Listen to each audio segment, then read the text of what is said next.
Pemerintah mengucurkan dana desa sebagai bagian dari komitmen mewujudkan kesejahteraan yang merata di seluruh tanah air.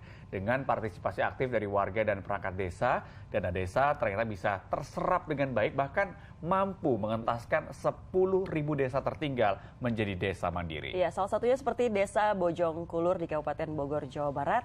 Kami ajak Anda, saudara, melihat wajah desa yang menjadi salah satu desa terbaik se-Indonesia. Desa kini tak lagi identik dengan kata tertinggal. Lihat saja Desa Bojongkulur di Kecamatan Gunung Putri, Kabupaten Bogor, Jawa Barat ini. Dinobatkan Kementerian Desa sebagai salah satu dari 100 desa terbaik, Bojongkulur mampu mandiri secara ekonomi.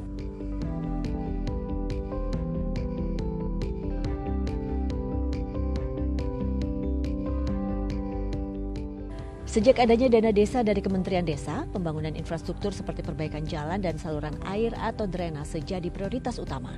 Beberapa tahun lalu masih banyak jalan rusak, banjir pun kerap melanda wilayah yang diapit dua sungai ini akibat buruknya drainase. Kini sejak adanya dana desa yang diterima tahun 2016, warga pun mengakui sudah banyak perbaikan yang dirasakan. Sekarang jalan ini hampir semua jalan kabupaten itu sudah dicor. Sudah dibetonisasi, terus kemudian jalan-jalan yang ke perkampungan juga 80-90% sudah mengalami perubahan luar biasa. Kita sangat terbantu terutama dalam hal pembangunan sarana-sarana umum di perdesaan. Jalan desa kita bangun, kemudian posyandu-posyandu bisa kita rehab atau kita bangun. Tidak hanya infrastruktur, Desa Bojongkulur juga punya BUMDes alias Badan Usaha Milik Desa. Salah satu bidang usaha yang dikelola adalah pasar desa. Dengan modal 50 juta rupiah, BUMDes mampu memberi harga sewa kios yang terjangkau, bekerja sama dengan agen beras dan juga memberikan fasilitas simpan pinjam dengan bunga rendah. Para pelaku usaha mikro kecil dan menengah UMKM juga merasakan akses yang lebih mudah. Keberhasilan Desa Bojongkulur sebagai desa mandiri sejak tahun 2016 tak luput dari partisipasi warga bersama perangkat desa. Ternyata begitu desa dikasih dibina, difasilitasi, didampingi, desa juga ternyata mampu.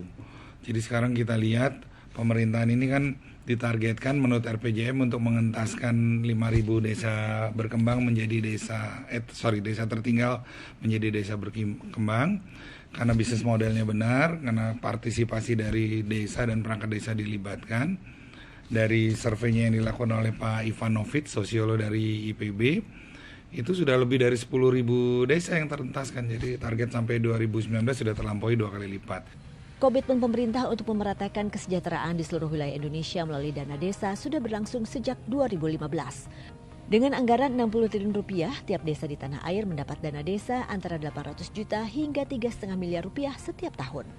Nyata adanya, dana yang dikelola langsung oleh perangkat desa, bila dikelola baik mampu membuat warga desa hidup lebih sejahtera. Dara Daniar, Sri Indro dan Tito Dwi melaporkan.